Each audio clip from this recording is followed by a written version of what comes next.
ذرا سوچئے کہ آج تک کسی نے کیا کوئی بریلوی کریانہ اسٹور دیکھا، یا اہل حدیث ہوٹل، دیوبند دواخانہ یا شیعہ شاپنگ سینٹر دیکھے؟ ہرگز نہیں۔ کیوں؟ کیونکہ کاروبار میں نقصان ہوگا، دوسرے فرقوں کے خریدار نہیں آئیں گے، لیکن انہی ناموں سے جو نقصان دین اسلام کو پہنچ رہا ہے اس کی کسی کو فکر نہیں۔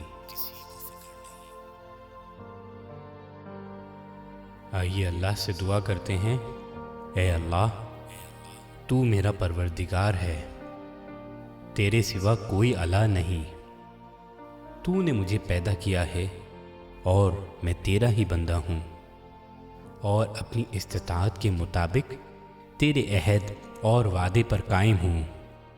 میں اپنے اعمال کی برائی سے تیری پناہ چاہتا ہوں، اپنے اوپر تیری نعمتوں کا اعتراف اور اپنے گناہوں کا اقرار کرتا ہوں۔ تو مجھے بخش دے، اس لیے کہ تیرے سوا کوئی گناہوں کو معاف نہیں کرتا۔ آمین۔